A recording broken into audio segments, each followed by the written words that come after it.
বিশ্ব ক্রিকেটের অন্যতম মর্যাদাপূর্ণ টুর্নামেন্ট আইসিসি চ্যাম্পিয়ন্স ট্রফি আবারও ফিরে আসছে। আর এবার ভারতের লক্ষ্য সেই শিরোপা ঘরে তোলা।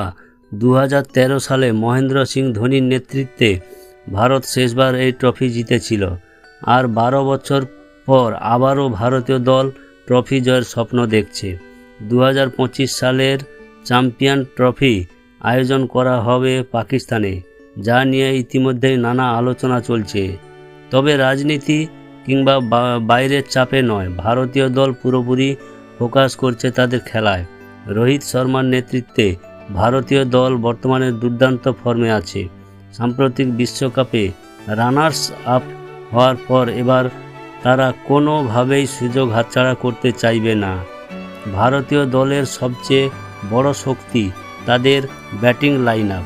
রোহিত শর্মা, শুভমান গিল, বিরাট কোহলি, শ্রেয়স আইয়ার ও সূর্যকুমার যাদবের মতো তারকারা রয়েছেন দলে, যারা একা হাতে ম্যাচ জেতাতে সক্ষম। এছাড়া হার্দিক পান্ডিয়ার মতো অলরাউন্ডারও থাকায় ব্যাটিং গভীরতা বেশ ভালো।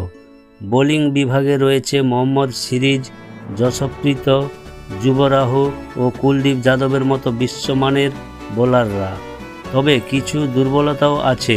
ভারতীয় দল নকআউট ম্যাচে চাপ সামলাতে মাঝে মাঝে ব্যর্থ হয়, যা অতীতের অনেক গুরুত্বপূর্ণ ফাইনালে দেখা গেছে। ভারত পাকিস্তান ম্যাচ মানের ভক্তদের বাড়তি উত্তেজনা।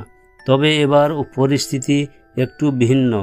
রাজনৈতিক কারণে 2012 সালের পর ভারত কোনো দ্বিপাক্ষিক সিরিজ খেলেননি পাকিস্তানের মাটিতে। ফলে সেখানকার কন্ডিশনে মানিয়ে নেওয়াও ভারতের জন্য চ্যালেঞ্জের হবে। গ্রুপ পর্ব পেরিয়ে সেমিফাইনালে উঠতে ভারতকে ধারাবাহিকভাবে ভালো খেলতে হবে। ইংল্যান্ড, অস্ট্রেলিয়া, নিউজিল্যান্ডের মতো দলগুলোর বিপক্ষে জিততে পারলে ফাইনালের পথ অনেকটাই সহজ হয়ে যাবে। বিশ্বকাপের পর এবার চ্যাম্পিয়ন্স ট্রফি জিতে ভারতীয় ক্রিকেটকে আরেক ধাপ এগিয়ে নেওয়ার স্বপ্ন দেখছেন ভক্তরা। 12 বছর পর আবারও সেই ঐতিহাসিক শিরোপা জয়ের সুযোগ সামনে। এবার দেখার পালা, ভারত কি পারবে 2025 সালের চ্যাম্পিয়ন্স ট্রফি জয় করে ইতিহাস গড়তে। বিশ্ব ক্রিকেটের অন্যতম মর্যাদাপূর্ণ টুর্নামেন্ট আইসিসি চ্যাম্পিয়ন্স ট্রফি আবারও ফিরে আসছে। আর এবার ভারতের লক্ষ্য সেই শিরোপা ঘরে তোলা। 2013 সালে মহেন্দ্র সিং ধোনির নেতৃত্বে ভারত শেষবার এই ট্রফি জিতেছিল। আর 12 বছর পর আবারও ভারতীয় দল ট্রফি জয়ের স্বপ্ন দেখছে। 2025 সালের চ্যাম্পিয়ন ট্রফি আয়োজন করা হবে পাকিস্তানে, যা নিয়ে ইতিমধ্যেই নানা আলোচনা চলছে। তবে রাজনীতি কিংবা বাইরের চাপে নয়, ভারতীয় দল পুরোপুরি ফোকাস করছে তাদের খেলায়। রোহিত শর্মার নেতৃত্বে ভারতীয় দল বর্তমানে দুর্দান্ত ফর্মে আছে।